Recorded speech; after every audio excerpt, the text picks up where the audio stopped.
And welcome into another episode of Tiger Territory, part of the Foul Territory Network, a Detroit Tigers podcast. I am Kieran Steckley. With me, as always, is a man whose favorite dish at Thanksgiving is canned whoop ass, served to his haters. Wow, He is Cody Stavenhagen. coming How you on doing? strong. I kind of like it. I don't even know how to transition from that. Maybe a quick word to the people. We do have a little sale going on at tigerterritoryshop.com. I don't think we have any shirts that say like whoop ass available, but we have some other cool Yeah, stuff. yeah, and we'll have a link in the description for this podcast and on YouTube. But you can also use code Black Friday 10% off. So pretty cool little deals. I hope you guys take advantage of that. Transition to something that is not going to be a discount, Cody, and that is the latest report that the Tigers are interested in the guy who was one of the hottest trade market, trade candidates, targets, whatever last season. Obviously, the Tigers did not bite there. There's a pun, and now they might be nibbling at acquiring his services via free agency, but not in the usual role. So, what's going on here with Ryan Helsley? Yeah, pretty interesting report this weekend. Myself and my colleagues Ken Rosenthal, Katie Wu reported that the Tigers are in on Ryan Helsley as a starter, not a reliever. It's my understanding the Tigers met with Helsley or his camp last week to pitch this idea. Now, it turns out there are some other teams who may have already been thinking this or may have already met with Helsley. There is something about Ryan Helsley that teams like as a starter. I think the important context here to consider is the amount of relief pitchers who have transitioned to starting in the last couple of years and had a lot of success. Seth Lugo, Michael King. There's some others. Jordan Hicks did it with not quite as much success, but there have been some guys who have done it and done it really well. Michael King was a name I had heard the Tigers having some interest in. Not long ago, Michael King was a relief pitcher for the Yankees. They converted him to starting. He's now projected to get, by the Athletic, 3 years, $75 million in free agency. I would view this as let me just tell you my initial reaction when I heard the Helsley thing. It was like, okay, like Helsley's good, but are the Tigers just getting too cute? Like, can they ever just be normal and go sign a guy, go sign a really good starter? But after thinking about it, I was like, I get it. Why pay Michael King $375 if you think you can create your own version of Michael King? Now, there's a little bit of a risk there. Helsley had a really bad second half with the Mets, but let's not kid ourselves. Ryan Helsley, even in somewhat of a down year, some really good stuff. He throws triple digits. He has a wipeout slider. If you're looking on YouTube, we have his StatCast rankings up. There's a lot of red on this page, even last year. And if you go back to 2024, Kieran, dominant stuff. A lot of red. So we'll see. We'll see what the cost would be. But if you can pitch him, I don't know, 1 year 16 or 1 year with a player option for 16, something like that, would make a lot of sense. And here's the thing. If it doesn't work, if he struggles, you can just move him back to the bullpen. And you got a guy who throws 102 at the back end of your bullpen. So it's an interesting idea. It's a creative idea. It is classic Tigers trying to do something a little outside of the box. And I do want to, again, note, sounds like other teams have this exact same idea. So it's not a slam dunk that he's going to be a Tiger. But I think it's a really interesting report. And this is legit, too. Like, there is some steam behind this. We heard this from multiple places. Very interested to see what will happen next.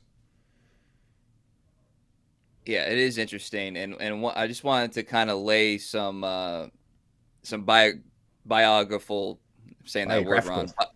biographical. Thank you. Facts about Helsley, because like I think some of this stuff is at least worth noting. So he'll turn 32 in the middle of next season. All right, so obviously he's not a spring chicken, but if you look at his innings logged, 56 last season, 66 2024, that season you just referenced, Cody. 36 in 2023, 64 in 2022. So the point is, I'm guessing, I'm no pitching expert, I'm no biomechanics expert, but I'm guessing that one of the merits of this idea is that you're getting you have a combination that you just almost never get, which is an experienced pitcher with a in a way, kind of younger arms. Like he's just logging like less Helsley innings. was a starter in college at Northeastern State. Sure, Makes me wonder why our Oklahoma State Cowboys missed on Ryan Helsley. should And have. he was a starter all the way up to AAA, pretty much up until he got to the big leagues. So that's part of the thought. He's started before, just not necessarily in the big leagues. Yeah. So yeah, there is some.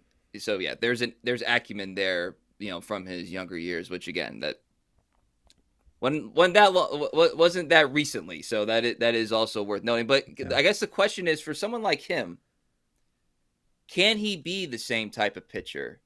Like if he is in the starter role. So I guess that's an unanswerable question, Mm-hmm. because it would become, the Tigers would obviously have a plan. I don't think they're gonna pull up that Savant page I have right here. Probably not going to be in the 99 percentile fastball velo as a starter. You know what I mean? So like there's questions there, as like, what kind of pitcher would you be acquiring?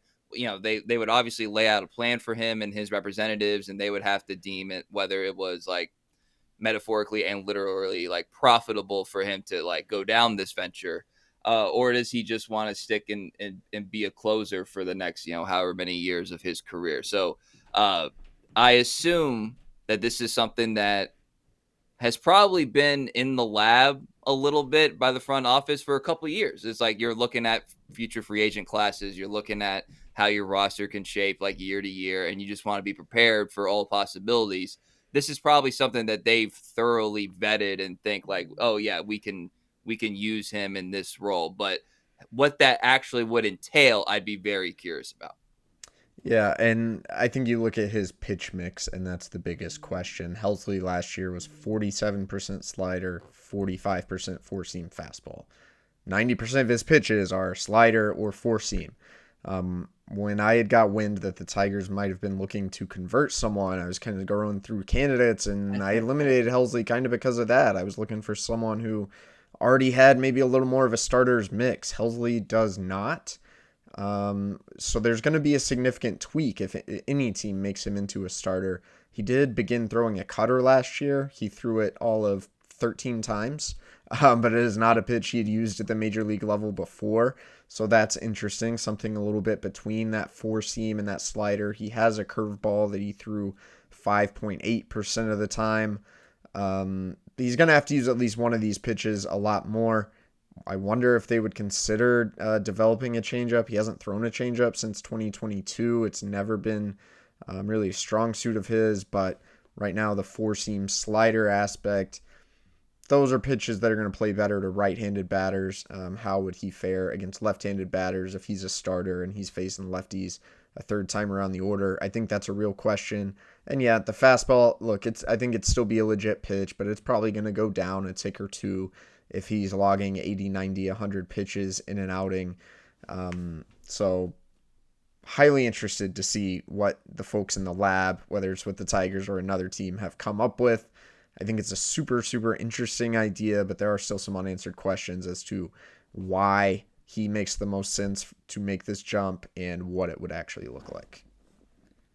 That, and part of the what it would look like aspect that immediately comes to mind for me is like timeline wise, to get him kind of under your control and get him Yeah, like earlier the working better, out right? under your pitching plan. Because I would imagine that if I were the Tigers, or these other unnamed teams, that like, all right, I have this laid out and it's a 4-month plan, or and that includes spring training. So it's like, if you're down for this and we can agree on this, it's kind of time to like make a decision, so we can kind of get working on this as early as possible, like according to how we view best using your assets or whatever. So I wonder if there's a little bit of a I turnkey think the pressure. industry does get the sense that Helsley would prefer to sign sooner rather than later. So maybe those two things could mesh nicely. We will get to some other aspects of the Tigers starting pitching rotation that may or may not mesh nicely. But first, a word from our sponsors. Holiday shopping season is here, and we have you covered from head to toe. Let's talk about an area that's not quite close to the toes. Let's get crazy with this holiday season. Yeah, that's MeUndies I'm spinning around, but the holiday season, now you can get MeUndies with some holiday prints on them. That's right, ridiculously soft fabric holiday prints, matching holiday prints with your special person, or you can coordinate PJs for the family photo. And right now you can get up to 50% off with the code FOUL. We rock MeUndies. You should too. We're talking over 30 million pairs sold.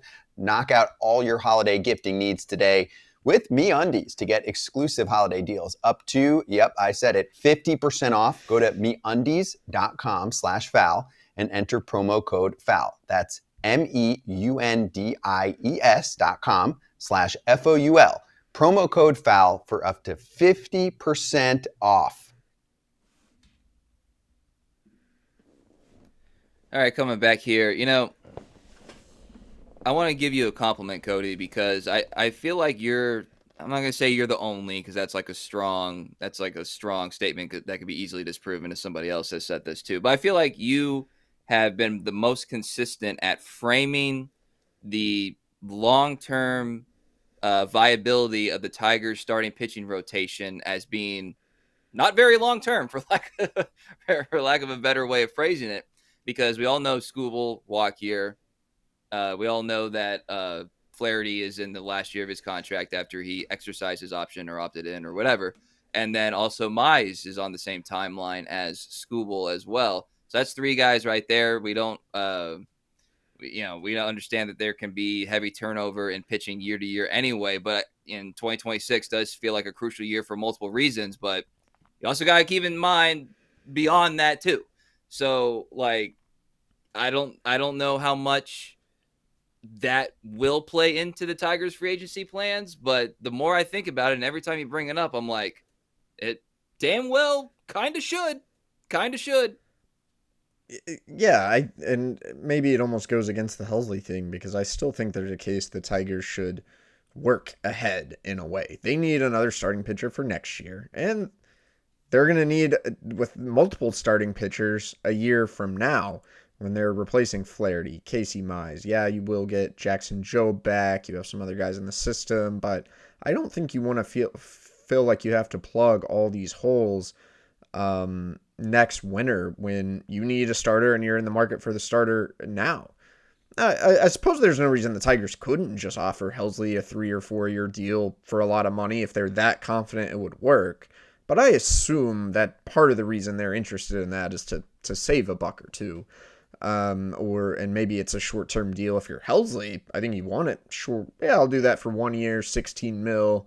I'll shove, and then I'll go get rich, a year later. That's how I would perceive that. So the argument against Helsley and for a Michael King or a Dylan Cease or Framber Valdez or anyone else you want to name is getting a guy on a multi-year deal that's going to be part of your rotation, regardless of what happens with Tarik Skubal, regardless of, what Casey Mize does this year.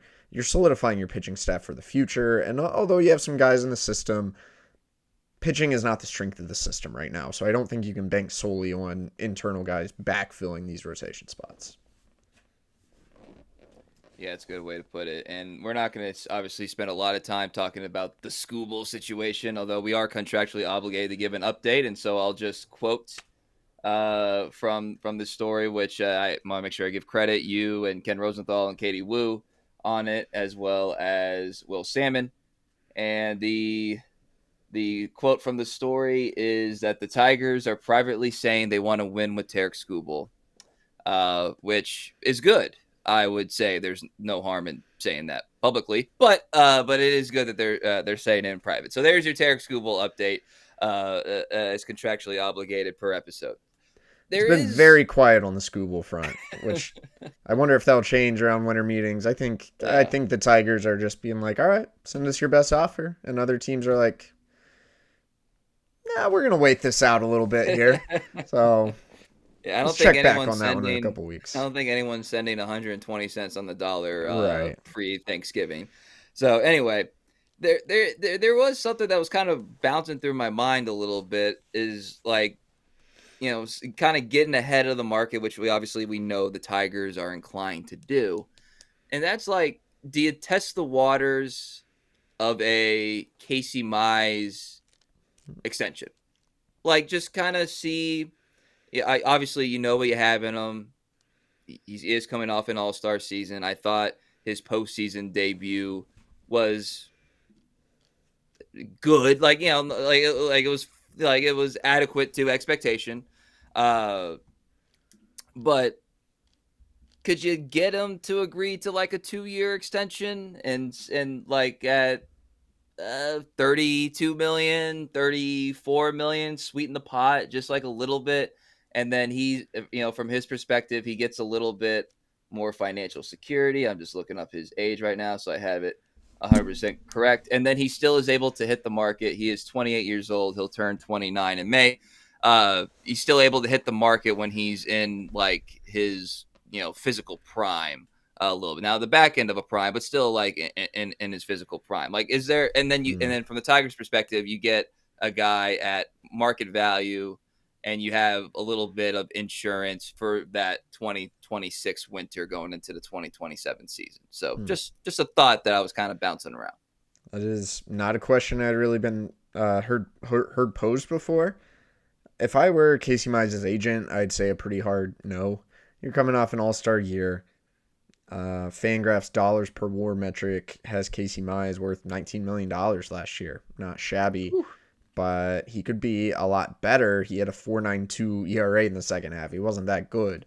I think you're looking to have a good year in your walk year, get another all-star game under your belt, and go get paid in free agency. For the Tigers, you could almost make the same argument. Like, although you sort of know what you're getting in Casey Mize, do you know? Like, have we figured out how good Casey Mize is yet? I mean, we are Casey Mize believers on this podcast, by the way. The can't quit Casey Mize tagline persists. But yeah, it finally seemed he was pitching some of his best baseball in the first half, but he was outperforming almost all his underlying metrics. And then in the second half, the 4.92 ERA, the split finger kind of disappeared there for a stretch. It's still been pretty up and down.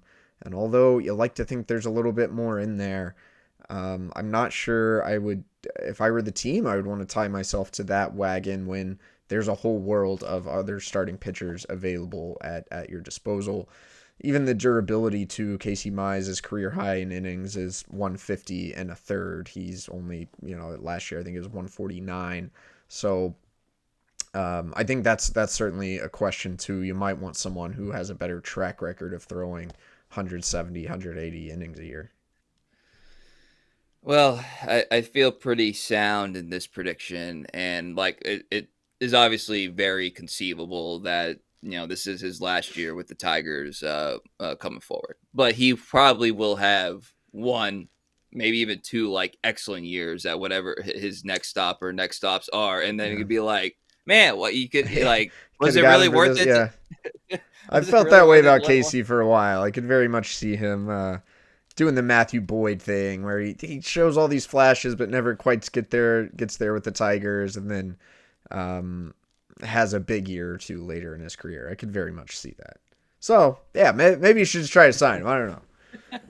The Matthew Boyd thing is so fitting on so many levels that I'm almost like upset that I never even like made that connection, because they're both like great dudes. Yeah. You know what I mean? And like you said, the flashes and, at different points were kind of considered like frontline starter potential. And yeah, there's 100% a possibility that Casey Mize like ends up on Cleveland and faces the Tigers in Game 5 of a DS. Like, I could that there certainly feels like it's in the realm of possibility. Matt Boyd got 2 years, $30 million when he had done nothing really to suggest he was worth that outside of a very small sample with the Guardians. Now, Boyd's always had more of a strikeout profile than Mize, which is actually a substantial difference, but yeah, there may end up being a really good market for Casey Mize outside of Detroit.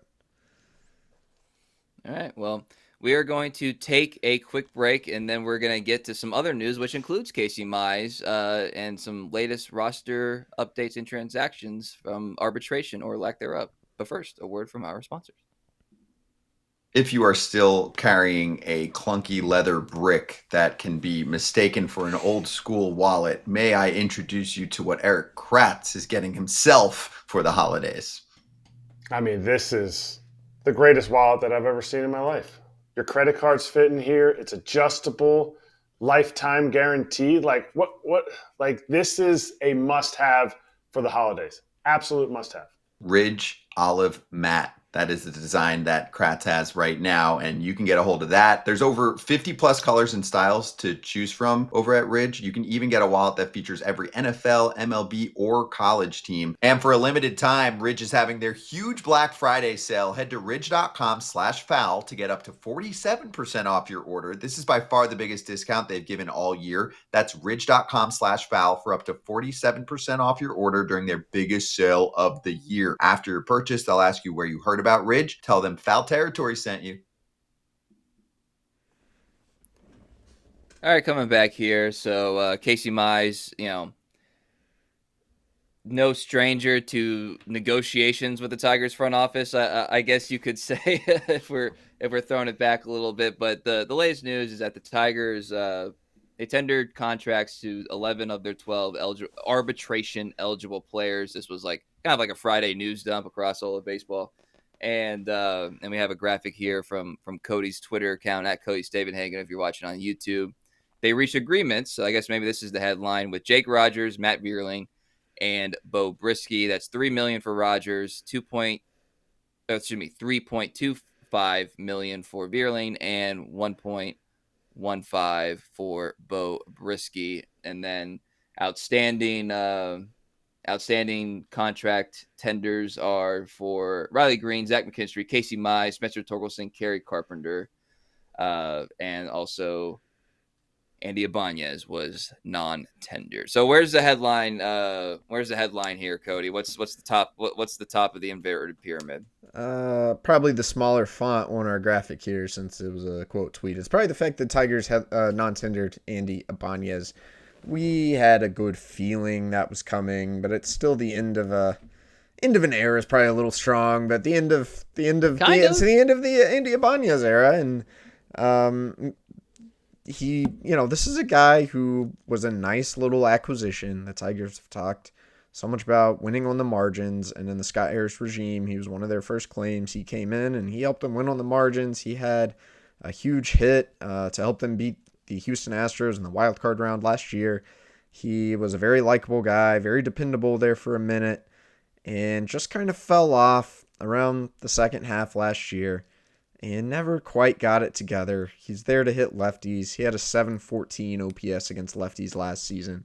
Not terrible, but far from the lefty killer he was kind of billed to be. Jahmai Jones came up and absolutely destroyed left-handed pitching. So in a way, Andy's kind of losing that spot, I think, to Jahmai Jones. Jahmai doesn't have the same defensive value. I think Andy does enough things well. He's certainly going to get more opportunity to play somewhere in this league. But I think it's kind of the sign of the Tigers moving on, maturing as an organization. There's more competition. Someone else filled your platoon role, played it well. You're getting paid a little bit more. They had to move on. So Andy Ibáñez, nice couple years with the Tigers, but his time here is no more. Yeah, he was the personification of the platoon style that defined the Tigers over the past couple seasons. Including, he'll live in Tigers lore forever with that hit in Game 2 of the American League wild card in 2024. I was there for that. It happened right down the line where I was seated. An amazing memory. We'll have it forever. But it was time, and the production wasn't there, and he got usurped by Jahmai Jones, as you said. And there's also enough young infield prospects that you can't block for Andy Ibáñez. That's just the reality of the situation. So hopefully land somewhere and has success, but it did feel like this time has come. Man, now that I think about it, kind of some folk hero stuff. It's kind of the end of the folk heroes of the lean Tigers years in 2025. Yeah, Akil Baddoo, Alex Lang, the sleeveless turtleneck, It's a new era. New folk heroes will have to be established to fill their place. I think Jake Rogers is very much a folk hero, and for anyone who doubted it, he is sticking around. And if you wonder why these players agreed to deals and not everyone else didn't, I don't know that there's a great explanation other than sometimes the team or the agent likes to get this done. All the other players who were tendered contracts have and aren't under a guaranteed deal have until sometime in January to come to the dollar agreement. Jake Rogers sticking around. Matt Vierling, I don't think that's any huge surprise. Beau Brieske, I think in addition to Andy, was the one I was very curious if he would stick around. I think that was a more curious conversation because of what the Tigers did with Alex Lang and Jason Foley. They straight up moved on. So they're bringing back Brieske. Now, the fact they're paying him could be one of those things where, hey, if they want to clear a 40-man spot, they could DFA him. Would anyone else be willing to pay Beau Brieske $1.15 million? That's not a lot, but it's more than the league minimum that a lot of waiver guys are. This tells me the Tigers still have some faith in Brieske. They must feel good about where he's at health-wise, missed most of the season due to injury. But like Jason Foley, not long ago, this guy was throwing gas in the playoffs and was a huge part of everything they were doing. I, for one, am glad to see that it sounds like he's going to stick around and get another chance after kind of a lost year due to injuries. Yeah, I agree. That is kind of the cruel aspect of the game is that, like very well could have, like you said, like decided to move on like they did a couple other guys. But I think Brieske kind of fell into the perfect combination of track record, the health stuff that we don't, we're not obviously privy to, and cost. Like it kind of still very low cost. Yeah, it kind of checked all those boxes that it didn't feel necessary to unnecessarily move on from Beau Brieske for lack of a better term there. So yeah, that's the latest update. Hopefully the ARB process is cleaner than it has been in some other off seasons. Although they haven't, only one player has ever gone to arbitration since 2001. That was Fulmer, right? So yeah. Tigers actually have a pretty good track record at avoiding ARB with guys. It has been a little messier in the Scott Harris era. There's the Casey Mize fighting over $250K or something a while back, but that feels like forever ago. No one cares anymore. Now we're talking about should they extend Casey Mize or not. So yeah, well, any extension, whatever the number they agree to, I think the Tigers should throw in an extra $250K just as a little symbolic gesture. Not gonna miss that at all. All right. Some fun speculative topics, Cody. Some thought-provoking like this pitching stuff continues to amaze me. We're gonna get to some more positional stuff as the offseason moves forward, where could there be some outside the box, maybe some big move ideas. So that's a little tease for some future episodes, kind of crafting those right here. But yeah, thank you to you and Katie and Ken for giving us a great topic with this Helsley thing. Because before that, I was like, man, are we going to have to stretch a little bit? But no, now we get to speculate about a closer at the deadline becoming a starter at age 32. Shout out. Well, nothing like November, December in baseball, but I think we're getting close to things picking up a little bit. We're already seeing the market moving a little bit across the league. I'm sure we will have more to come here in the next few weeks. All right, well, you guys can follow along at Cody Stavenhagen. I'm at Kieran_Steckley, pod page at Tiger Territory _. Reminder, you can use code Black Friday at TigerTerritoryShop.com for 10% off your Tiger Territory merch. It is high quality and it is awesome to wear, and people know that you love ball when you're sporting Tiger Territory merch. So I hope you guys take advantage of that great deal. So for Cody Stavenhagen, I am Kieran Steckley. Everybody have a great day.